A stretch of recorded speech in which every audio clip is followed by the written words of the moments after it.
You need to understand, like, marketing is applied psychology at the end of the day to me. Branding is a subset of marketing, I think. And it's applied psychology. And if you understand your user or your customer at like the most intimate, deep, personal level possible, then everything else falls into place. For example, Nike's thing is that they always identified themselves as a company that makes products for athletes.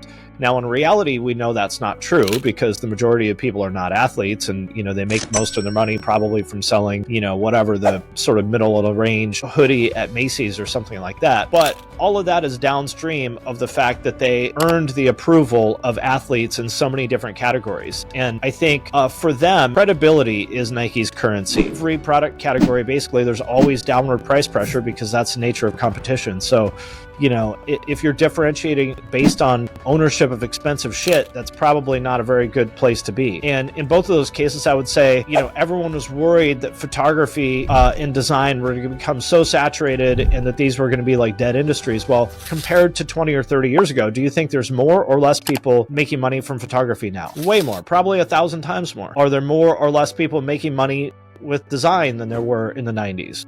Probably 1,000 times more. There's not a world in which you can choose to opt out of competition. It is what it is. And you don't have to like it. You can be scared of it. It just is what it is. So I would encourage anybody, if you feel yourself being threatened by some development in your industry or whatever, like, take a step back and ask yourself, honestly answer why you're threatened by it. And if you can really honestly answer that question, then it will become instantly clear to you, or at least a couple of the options will be clear to you. For example, if you're like, man, the reason I feel threatened right now is because honestly, there's a bunch of young people who have started working in my industry who know about technology that I don't. And I feel like I'm a little bit, like my skills are a little bit outdated. Well, now you have a couple options. It's like, well, okay. So you can either choose to learn those, or perhaps you can choose to focus on soft skills that you have that maybe they don't have. I made a video about Spotify, sort of the revenue share with Spotify and musicians, which is always a thing that people have like a lot of opinions about. I made that, and it got shared by a friend of mine who at the time was a much bigger YouTuber than I was, a guy named Ryan Bruce. And that one got, I don't know, like 5,000 views or something like that in a couple days, which to me at that time was amazing. And I was like, holy shit, finally, like I'm getting somewhere.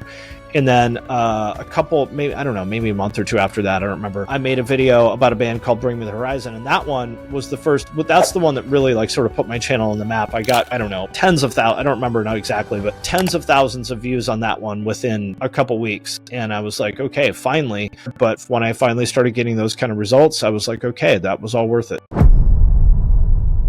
What's up, Business Blumin fam? I just wrapped up today's episode with McKenty, aka the Punk Rock MBA. Finn has spent the last 20 years building and marketing products and has gotten a chance to work with some industry giants like Red Bull and Nike. He's also had some success on social media and has actually built an audience of over 1 million followers across all of his social media platforms. And that actually includes 2 YouTube channels, both with over 100,000 subscribers. So you already know he has those silver play buttons. Now he's on a mission to help entrepreneurs grow their audiences. In our conversation, we talked about all things marketing and content creation, and really why it's so hard to build and grow an audience these days. So if you're a business owner, an entrepreneur, or just anyone looking to grow your reach or your message or your audience, then this conversation is definitely for you. So sit back, relax, and enjoy my conversation with Finn. Finn, what's up, man? Welcome to the podcast, brother. Thank you so much for having me. Honestly, I've been a fan of your content on LinkedIn for a really long time, so I'm, geeking out a little bit here, but really excited to ask you a ton of fun questions. A really big fan of a lot of the experience that you have. Did you always see yourself in a more creative role growing up? Okay. Do you want the long answer or the short answer? Whatever answer you think is best. Okay. So I believe that one of the most important things people can do is like constantly evaluate who they really are and where their strengths are, which is oftentimes not where you thought they might be. And the person that you sort of picture yourself as may not necessarily be where you end up. So when I was a kid, if you would have asked me what I wanted to be, I would have said an artist, meaning when I was like 8 or something like that, because I didn't really think about what I wanted my career to be or anything. Like in high school, if you would have asked me that, I would have no answer. It didn't cross my mind. And so I ended up as a graphic designer for quite a while, for probably around 10 years or so. I was a graphic designer. and I realized actually that's not how my brain works at all. Like I'm not wired the same as like creative people. I'm like wired like an operator. I mean, like fundamentally, I think my job is good line goes up, bad line goes down. um, I'm like a very right brained, like the systems logic one. Something like that. I think one of them is like more literate, like kind of literature kind of vibe, and I think the other side is more logic based. So one Yeah. of the I don't know the exact breakdown, but one of the two it whatever sounds like. whatever the slider is, that's like I am so far on like the logic side of it, like that the slider is stuck there and you would have to use like a hammer and a chisel to move it, which is very different from people who are sort of the creative persuasion. And I'm not putting them down, or like I think it's awesome and I totally respect those people. I just realized I'm not one of them.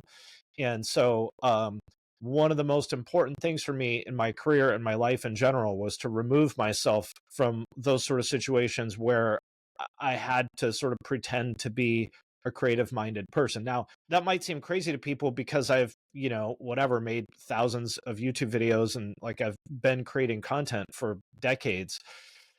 But to me, I think of it the same way as you would think of like I'm a product designer and marketer at the end of the day. So to me, content is no different than any other product. My job is to figure out what people want, make it, and then get them to pay attention to it. And whether that is content, whether that's a video or LinkedIn post or, a t-shirt or Swiffer or any of the other things that I've worked on is sort of secondary to me. So I know that's a really long answer to the question, but yeah, I think it's really important for all of us to sort of always assess, like, there are many times in life where you thought you were supposed to be going down one road and you realize like, well, wait a minute, maybe this is not the road. What's really interesting about that? You answered it in a way because a lot of the work that you do is really creative. So I thought it was funny how you were like, I'm more sciencey, but I use that science to create art. So I thought that was like a Well, I really don't think of it as art interesting. because, and this is a really important distinction, I think. Art is for you, design is for them. Mhm. And so this is the reason why a lot of designers are very frustrated in their role, because they want to be artists, but that's not the job. The job is to make what other people want to buy, not what you want to make, right?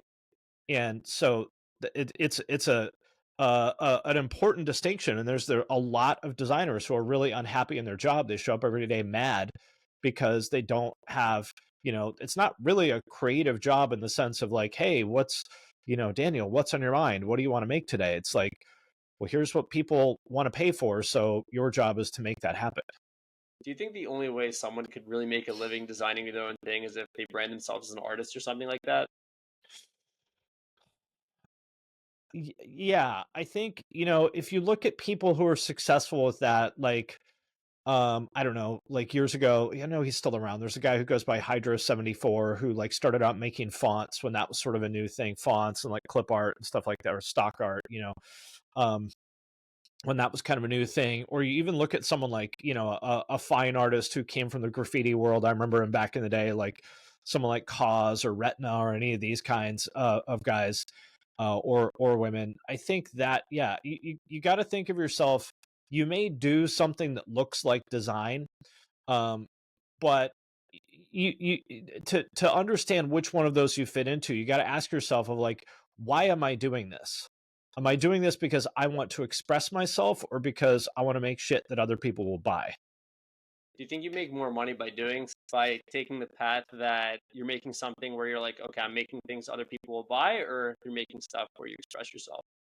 Well, it depends if If it's your job. there's what's that? I was like, it depends if it's your job, I guess, Well, on it what depends on you're lots doing. of things. I mean, so there we can point to people like Cause and Retina, or David Cho for that matter, who became whatever. Like he's the guy that did the Facebook mural, and they gave him equity that ended up being worth $500 million or whatever it was.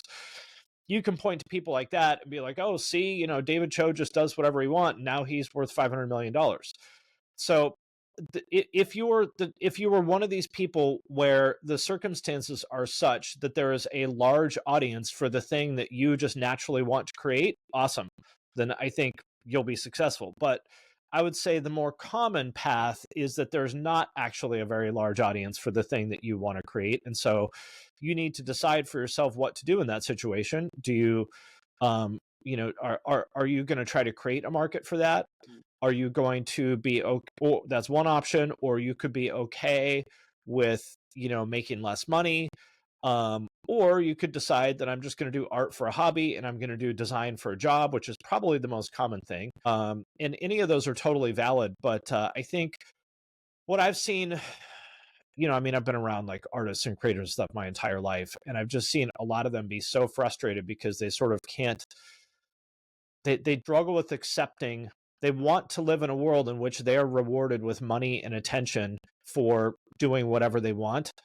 And that's not really reality for the vast majority of people. So it sounds like for that one example where he kind of got to create the Facebook mural, that just happens to be like a really serendipitous example where like Yep. Facebook has a huge audience. Okay. I think that's a unique perspective.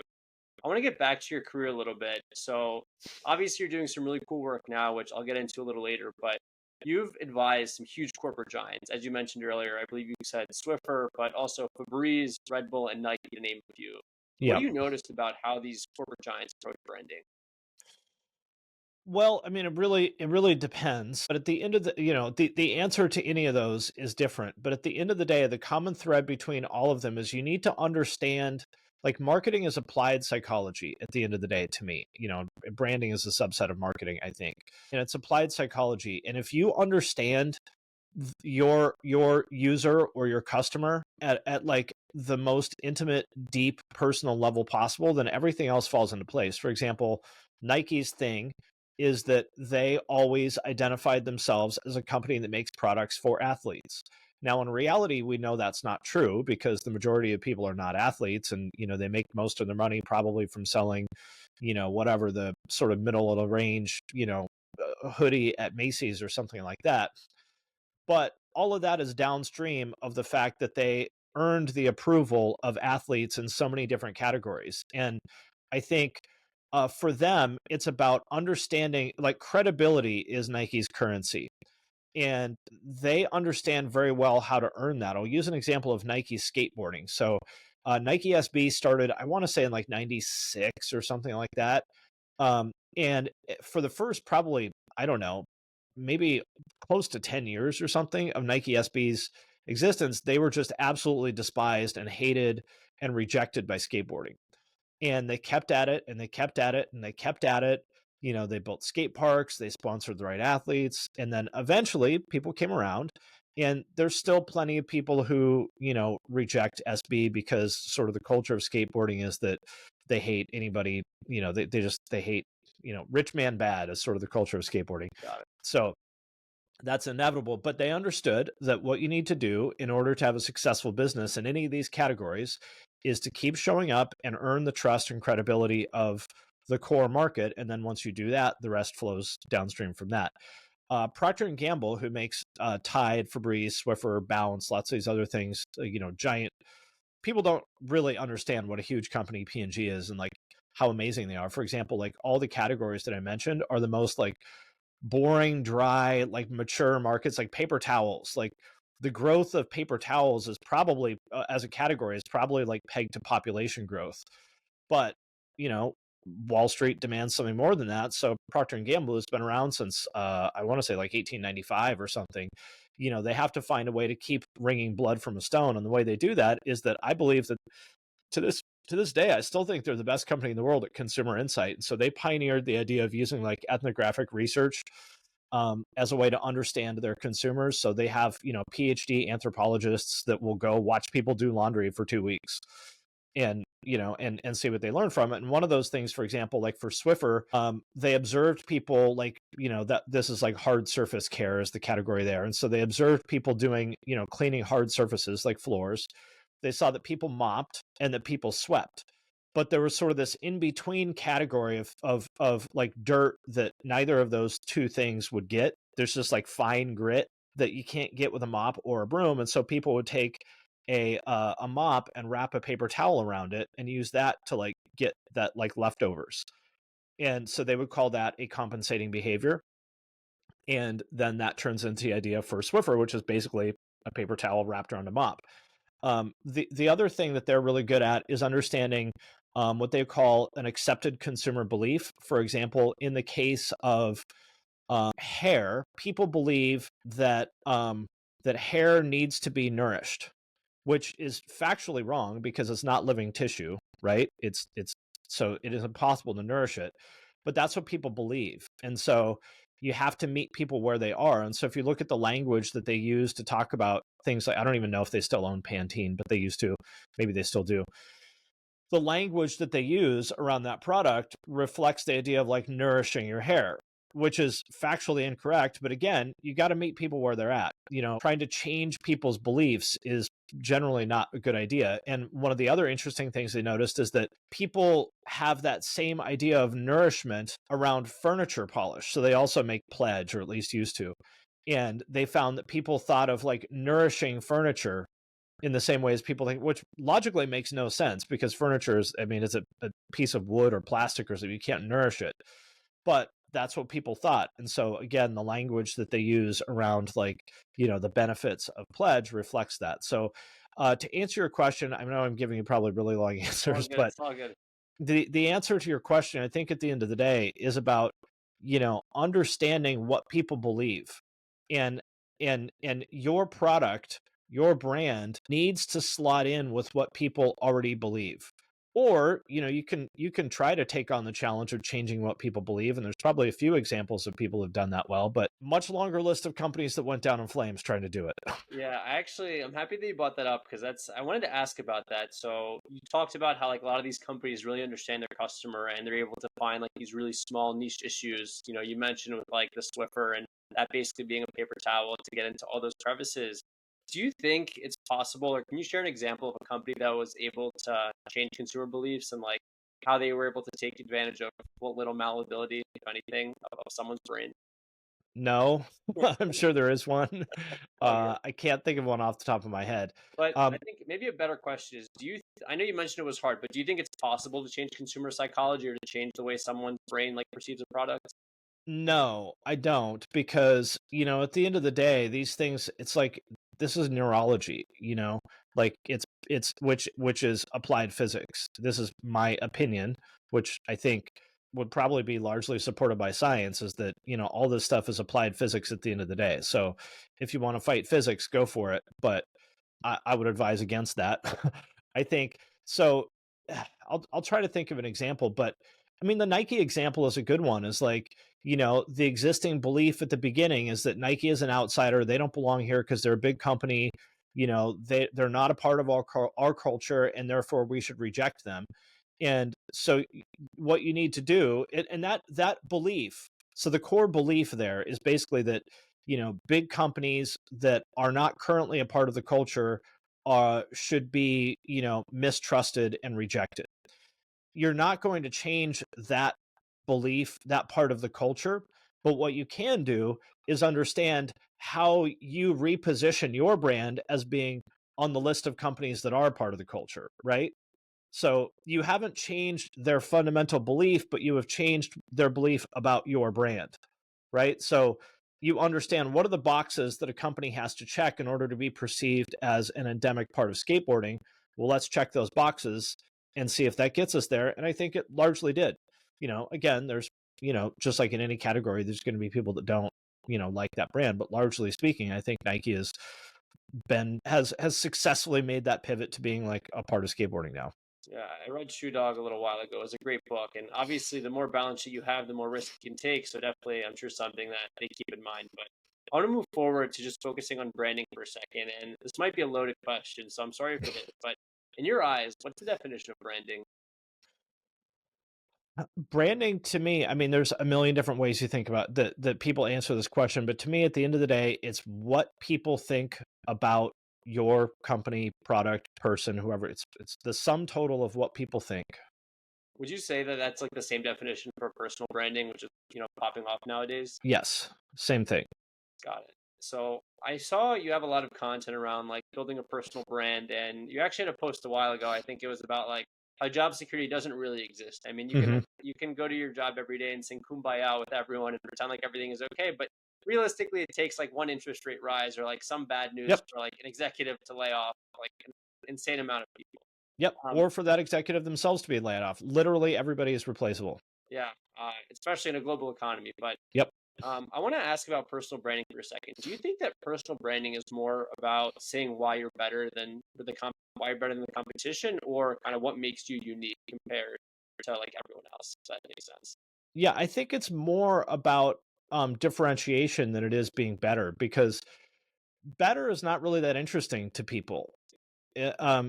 And so let's say that competence is not generally an interesting thing. This is the reason why with products, as Steve Jobs would say, like feeds and speeds, like that's not really interesting to people.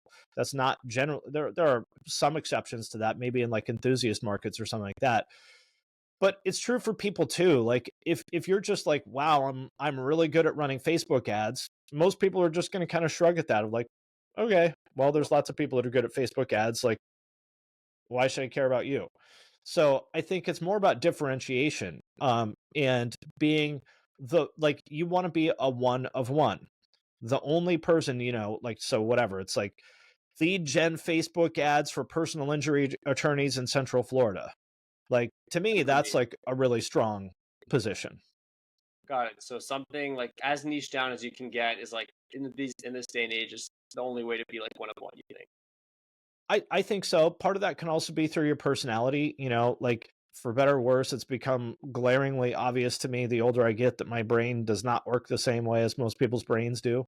So, you could do this, your skill set could be the same as somebody else's, but your mindset could be very different, right? And a big part of the reason people, if you're a service provider, a big part of the reason that people might hire you is just because they like working with you. And like there's whatever, let's say it's Facebook ads. There's 100 people that are equally good at running Facebook ads. Well, you're going to choose the one that seems like they'd be cool to interact with on a day-to-day basis. It could be as simple as that. Like just picking someone where if all the services are the same, you just feel a better vibe coming from that person for whatever reason. Yeah. Yeah, exactly. Thinking like philosophically here for one reason, and I don't know if this is like a possible question to answer, but just like love to hear your thoughts. Obviously the market's a lot more saturated today than maybe it was like 50, 60 years ago. I mean, that's what happens with innovation and like low barriers and all that stuff. But like, do you think that in the future, and it might be past our lifetimes, we might get to a point where it's just like impossible to niche yourself? Like there's just an imaginable service for everything in every location, or do you think there will always be somewhere to like focus in to really compete? Well, I think in that world, actually, it would be what you're describing is actually an infinite amount of niches where everybody is a one of one. Is that possible? Sure, I mean anything's possible. But so are where are you headed with that question? Is this because you believe that people are worried about differentiation not being a valid strategy, or where are you headed with that? No, so I'm curious. Look, my personal opinion, and the reason I'm asking because you have much more experience to this than me, but my personal opinion, I think, is that there's always going to be some way to differentiate, or there's always going to be some Yeah. kind of innovation. Because I think, like as humans evolve over time, people have different needs, different preferences. So I think that will happen. But the other dynamic here is I'm imagining as that happens, there's even lower barriers to entry, similar to how we're comparing right now to like 50, 60 years ago.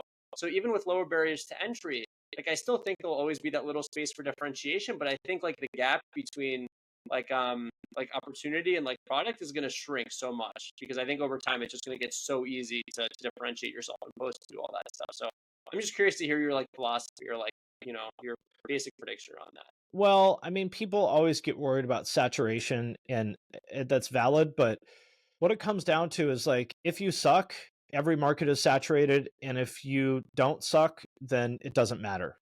I mean, that's really what it comes down to. I mean, I've seen so many industries. Unfortunately, I'm old enough that I've seen a lot of industries sort of go through this. For example, I remember, when I started doing design, the idea of even doing design on a computer, I would say it wasn't new, but it was like new-ish.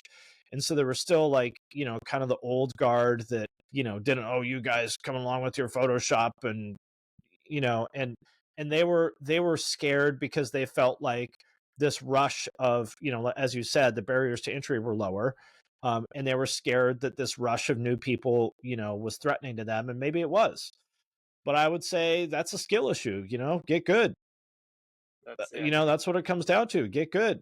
Same with photography. I remember, photography first started out as it was a film thing, and it was much more expensive to get that kind of equipment and to get all your film developed and rah, rah, rah. And then I remember when digital photography started to become viable as a replacement for film, and I heard all the same things. And again, get good. Like, if your differentiator is that you own some expensive equipment, well, then you're going to be in for a rough ride when that equipment becomes cheaper, which it always will. I mean, like, that's every product category. Basically, there's always downward price pressure because that's the nature of competition. So, if you're differentiating based on, ownership of expensive shit, that's probably not a very good place to be. And in both of those cases, I would say, everyone was worried that photography and design were going to become so saturated and that these were going to be like dead industries. Well, compared to 20 or 30 years ago, do you think there's more or less people making money from photography now? Definitely more, I would imagine. Way more, probably 1,000 times more. Are there more or less people making money with design than there were in the 90s? I mean, Probably 1,000 times more. Exactly. Yeah. So I think definitely I would add also with the addition of things like CapCut and Canva, like really intuitive platforms, definitely make it Yep. much easier to for sure. Get good. That's what it comes down to. Yep, that's life. I think the quicker that Yep. you can accept the get good part, the quicker you can actually get good. So Life is competition. There's not a world in which you can choose to opt out of competition. That just it is what it is, and you don't have to like it. You can be scared of it. It just is what it is. So I would encourage anybody who, like, if you feel yourself being threatened by some development in your industry or whatever, like, take a step back and ask yourself, honestly answer why you're threatened by it. And if you can really honestly answer that question, then it will become instantly clear to you, or at least a couple of the options would be clear to you. For example, if you're like, man, the reason I feel threatened right now is because honestly, there's a bunch of young people who have started, working in my industry who know about technology that I don't. And I feel like I'm a little bit like, my skills are a little bit outdated. Well, now you have a couple options. It's like, well, okay.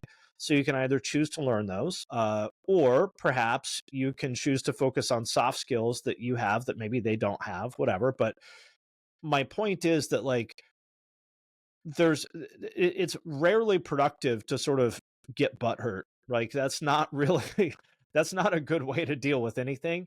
So you got to be very honest. And this is sort of getting back to the thing I was talking about at the beginning, is you have to just be like brutally honest with yourself about who you are, where you fit in. And whenever you feel some sort of a negative feeling, that's almost always coming from a place of fear and insecurity. And you got to get to the bottom of that and find a way to adapt it into something positive and find a way to get rid of that insecurity, or it's going to eat you up. You know what's really interesting about that, and I'm certainly not perfect with this either, because I also struggle sometimes from insecurity, trying to figure out if my thing is working or not. But anytime I've gotten some kind of insight or came to some kind of conclusion, it's always been of like after I sit down, like close all the technology and ask myself, all right, like why am I feeling this specific way? Yep. How can I dive deep? And then it's a hard thing to do. We're human. We don't like to admit that like something's wrong with us. That's just how Yep. we're wired. But if we can kind of work with that wiring, sometimes those insights are on the other side of like figuring out why we're actually feeling this way. Yeah, you just got to admit to yourself, like, I'm scared because, Daniel Blumin just started working at this company, and holy shit, he knows a lot of shit I don't, and that doesn't feel good. Yeah, that's what can we do? I guess it is what it is, as you said. But I want to move forward a little bit to talking about YouTube and your particular YouTube career. So you mentioned this earlier, but sorry if I'm dating you here. But how old were you when you started your first YouTube channel? 38. So that first channel, notoriously known as Punk Rock MBA. I'm just Yeah. curious, what was your goal with starting that? The reason I started that YouTube channel is because I was in a similar situation, I think, to a lot of people, which is I had done a lot of things in my career that I think were pretty cool. This is some of the things you mentioned, like I'd worked at these agencies, on big brands like Febreze and Swiffer and Nike and Red Bull and stuff like that. I was also did design and marketing for Abercrombie and Fitch and Hollister at the time that those were like, sort of the top brands, mall brands in the world. I'd done a lot of stuff and I thought I was pretty good at my job, but nobody really knew who I was. And I never really had any success, with looking for jobs. My network kind of wasn't great. And I was in a similar situation to a lot of people where I was like, man, I think I'm pretty good at what I do, but yet I feel totally invisible at the same time. And this does not feel good. And so I realized at the time that and I had been doing like print journalism and stuff like that, like since I was in high school. Shout out to the And designs they used to make. I read about that. yep, that's right. And then I did some blogging after that when blogging was the thing. And then I realized at that time that YouTube was sort of where the attention had shifted. And I was like, well, I'm going to try this because I'm sick of feeling invisible. I would like people to know who I am. And so that's why I started it. And, 7 years later, I have like over 120 million views combined between my two channels. And now lots of people know who I am. So I want to go on that point for a second. Did you ever imagine that Punk Rock MBA would scale to where it is today? Hell no. Um, I thought if I could get 2 or 3,000 subscribers, I would be happy because I just wanted to be able to say, look, there's 3,000 strangers that subscribe to my videos, and if I get a couple thousand views per video, then I'm happy because that's a lot of people. It ended up getting much bigger than I could have ever possibly dreamed, and so I was like, well, I guess I should probably keep doing this. But no, absolutely not. I never dreamed it could be this big. So you started a second YouTube channel, I believe, titled just Finn McKenty. What was the Yep. purpose for starting that second one? So I originally started that channel, I think, in 2019. So my main channel is Punk Rock MBA, is kind of talking about music, which is that's the thing my audience is interested in. I would say I'm more interested in, business and personal development. And so I originally started the channel called Finn McKenty for that. And so I put out kind of irregularly with sort of low expectations. I put out videos about that kind of stuff for maybe a year or something. And then my main channel ended up getting busier and I kind of put that on the back burner. And then I brought the second channel back as a place to put all my Twitch clips because I signed a deal with Twitch to start streaming there in 2021. And I needed a place to put the clips. And so I used that channel for that. And that, again, took off way bigger than I thought. I usually get around 1 million views a month or something on that channel, sometimes a little bit less, sometimes a little bit more. Once again, I'm like, I never, ever, ever guessed that I'd be getting that many views on that channel. So speaking about those two channels, last time I checked, I think Punk Rock MBA had like 580,000 subscribers. Finn McKenty had like 150 or something like that. So do you have 2 silver YouTube play buttons? Is that how it works? I have 3 because there's another channel that I do for my company that has 100,000. So yes, I have 3. Wow, that's a pretty cool achievement, I have to say. Maybe one day we'll hit that mark. But like on a personal note, what's it feel like having just on YouTube over 700,000 subscribers? Well, it's crazy. I mean, that's a lot of fucking people. And it's like it doesn't even feel real because like that's such an impossibly large number of people that it's hard to even comprehend. Like that's 7, Cowboy stadiums full of people, like it's hard to it's just a number to me. It's like I don't think the human brain is really able to like comprehend the fact that there's 700,000 people that clicked subscribe on your face. It's nuts to think about. I also saw a post you had where, counting YouTube and all the other social platforms you're on, you've hit over 1 million followers across all those socials. So knowing everything that you know now, if you could bottle up all that knowledge, if you could talk to Finn on day one of his like social journey, what advice would you give him when it comes to posting content and growing an audience?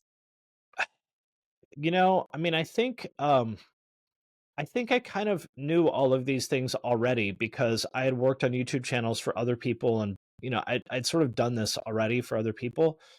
But I guess what I would say is, just to trust that you know what you're doing because it sure didn't feel like that in the beginning because it took me probably 9 months or something like that for my channel to really go anywhere. And I was publishing videos that were getting like 150 views. And that was like, for me, very demoralizing. Because getting back to our conversation earlier, I care about the results, not so much the process. This is not an art project for me. And I started it with the intent of having people know who I was. And so, 6 months into it to still be getting 150 views on a video was psychologically hard to deal with. So I guess if I could go back in time, I'd just say, listen, buddy, you got this. Keep doing it. Do you remember that first viral video and like what was the feeling associated with that? Well, viral, I mean, I only have a couple videos over 1 million views, which I would say is sort of the bare, like, that's not even viral to me. Like, viral to me is like tens of millions. But if you're talking about first like breakthrough video where it started to feel like I had something, I do remember it. I made a video about Spotify, sort of the revenue share with Spotify and musicians, which is always a thing that people have like a lot of opinions about. I made that, and it got shared by a friend of mine who at the time was a much bigger YouTuber than I was, a guy named Ryan Bruce. And that one got, I don't know, like 5,000 views or something like that in a couple days, which to me at that time was amazing. And I was like, holy shit, finally, like I'm getting somewhere.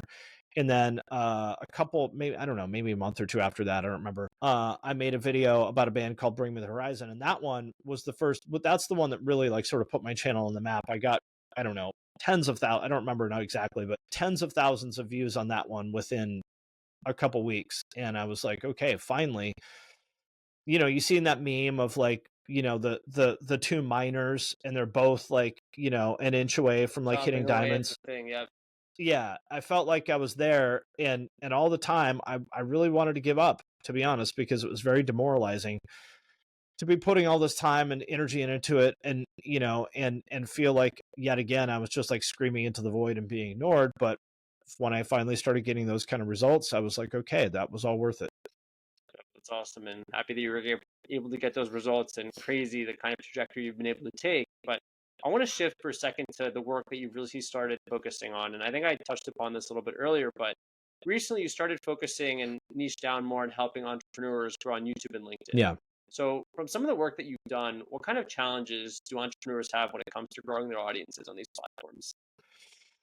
I'd say the biggest challenge that people have to growing a personal brand, and specifically on YouTube or LinkedIn, there's sort of two separate challenges there. But the main one in both cases is nailing like the positioning, is niching down, and niching down in a way that will also be palatable to a large audience. And large could mean a couple thousand people. It doesn't have to mean a million people. But I think that's the biggest challenge, because a lot of people, especially entrepreneurs, they tend to have a very non-linear path through life, and lots of them are good at multiple different things, and sort of they're multifaceted people. Um, and sort of by nature, they oftentimes don't really want to focus on one thing. Um, because if they just wanted to focus on one thing, they probably would have just, gotten a corporate job. So by nature, they sort of are nonlinear people who kind of don't want to be tied down. But the reality of building a personal brand and an audience is that people kind of need to just know you from one thing, and you need to be, and that can change over time. But I think to start with, you need to be comfortable focusing on one thing for one audience for like at least a year or two.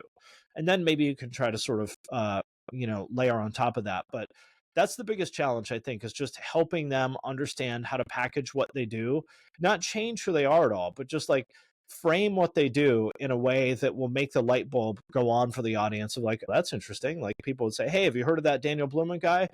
No, what's he do? And they go, he does blank. And you want the reaction to be like, okay, that sounds interesting.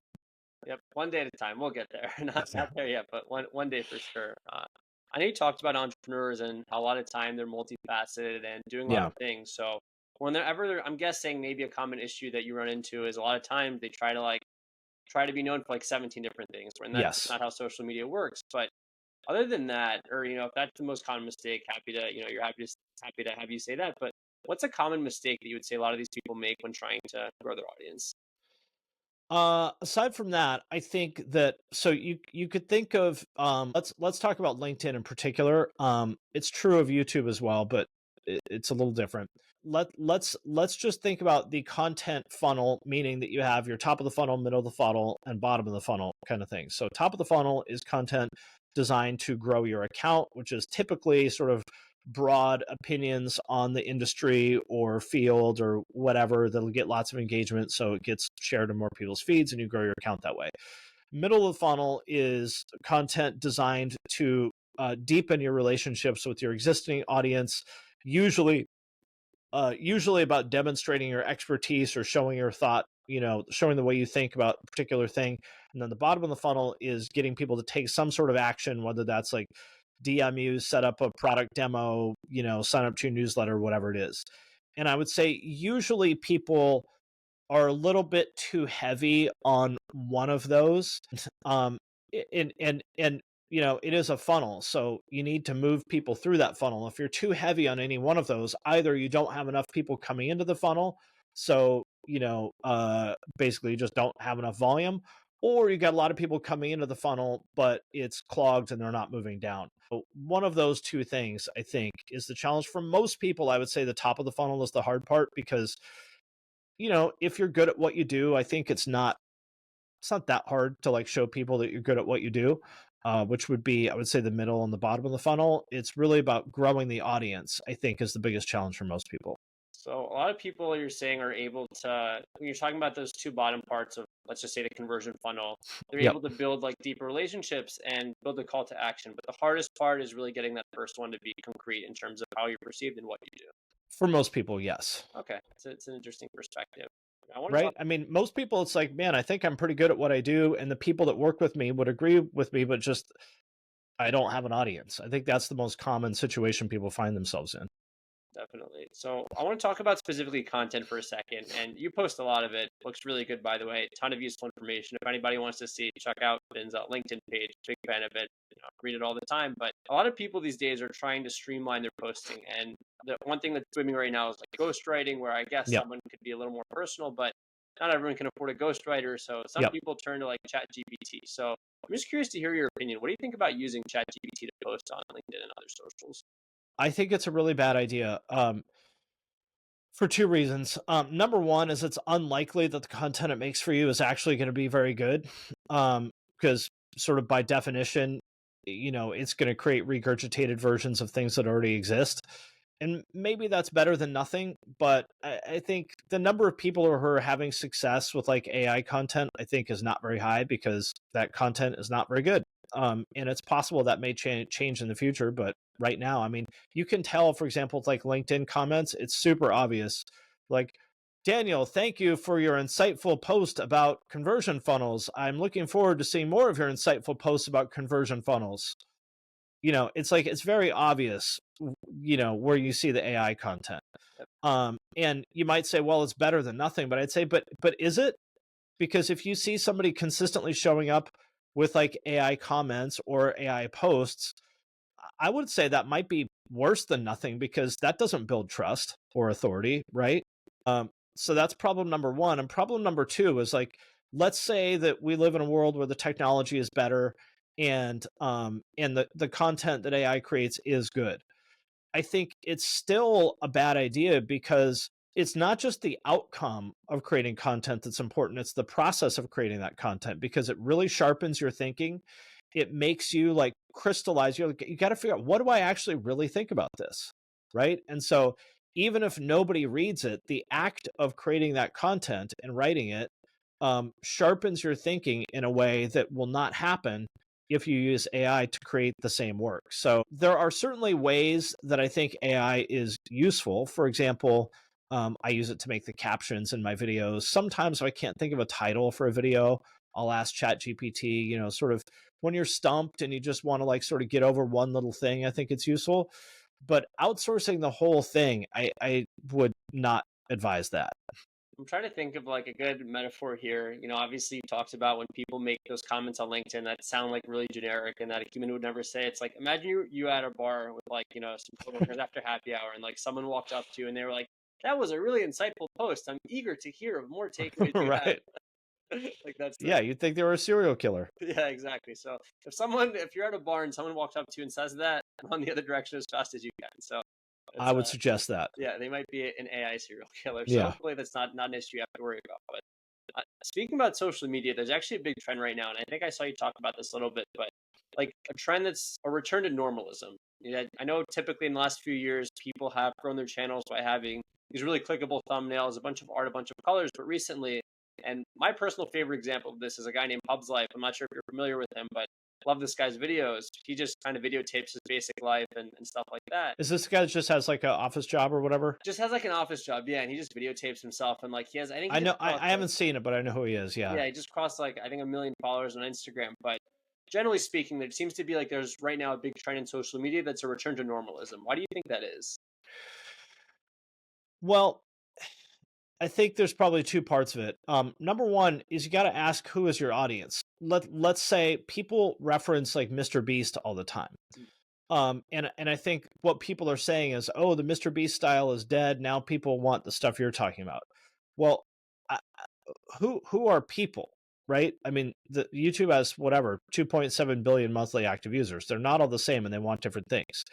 Mr. Beast's audience is children, and children generally want very high stimulation content, right? So what works now, you as an adult with an audience of other adults who, let's say you're in, some sort of B2B space, like maybe you work at a B2B SaaS company, there's no reason to think that what works for Mr. Beast will work for you and vice versa, because you have different audiences and different objectives. Like everything about this is different.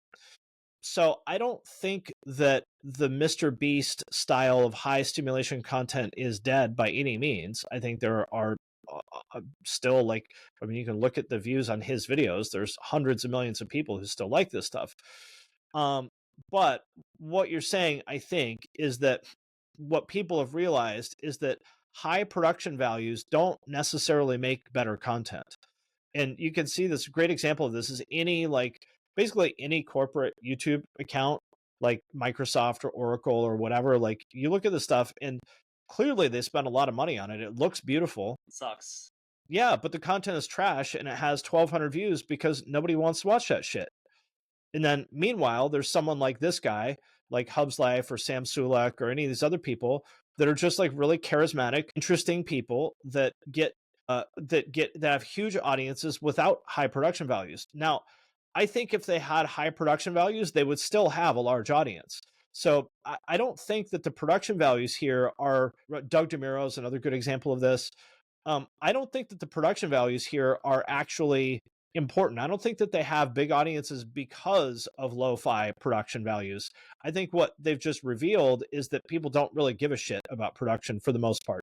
There are some exceptions. For example, like, if you're Peter McKinnon, who's like a big photography YouTuber, his videos need to be visually polished because like that's his like area of expertise. But for most people, as long as the video doesn't look like absolute shit, you're fine.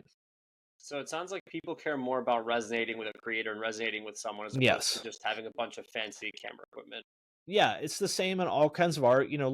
Listen to any big song from whatever, the 60s. The production is trash by contemporary standards, but it doesn't matter because the song is great and the performances are great. And they're, in the same way as we talked about how many high production YouTube channels, go nowhere, there's tons of music with great production, but the song sucks and it's a crappy performance from a performer that's not charismatic, and so it goes nowhere. So what I would encourage people to take away from that is like, just don't overinvest in production.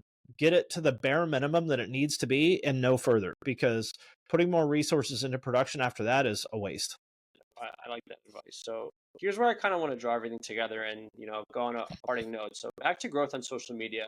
A lot of people are content creators. I think there's like a saying, everyone and their mother's a content creator these days. Yep. And everyone's trying to commercialize growth on social. So for people starting from scratch, what's your number one piece of advice? Be consistent, and you need to find the right balance of experiment. So in the beginning phase, what you're looking for is testing a lot of stuff to get a bite on one thing. So let's say in the first, we'll say 6 months, but maybe it's a little bit more, a little bit less. Whatever you think your idea for, your channel or your personal brand is at the beginning is probably going to be pretty different than what it ends up actually being in reality once you get traction. So don't feel like you have to have it all figured out on day one. In that initial phase, you should be trying lots of different things. And what you're looking for is just think of it as throwing out lots of hooks into the ocean. And if you get a bite on one of those, go fish more in that spot. So for example, let's say that you are a marketer, and you want to grow on LinkedIn. Well, try talking about, SEO. And I'm going to assume that you're credible on all these topics. So, try talking about SEO a little bit. You could also try talking about like client relations a little bit. You could also try talking about sort of, how to climb the ladder, inside a corporation as a marketer. Like any of these could be potential angles, and you don't know which one's going to stick.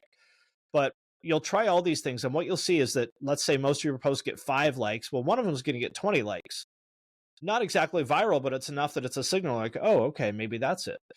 And then try it again. And if it gets 20 or 25 likes again, and then you try it again, and you get more signal, and you're like, okay, this is what people want from me. And now you double down on that. So rather than try to figure out what your niche is going to be from the beginning, like, I mean, you should have clarity on that, but like, understand it's probably going to change. What you're looking for in the beginning is a signal, and then you chase that signal. Awesome advice from someone that's done it multiple times with Finn. My man, it's been an absolute blast. The time flew by, and really appreciate you taking the time to come on the podcast and providing all that advice. Of course. Thanks for thinking of me. Thanks for listening to today's episode with Finn McKenty. If you learned anything or took away any value from the episode at all, please subscribe to the podcast. Subscribing helps us immensely. It allows us to invest in the show and put out better quality content and actionable content for you. So thank you, and I'll see you next time.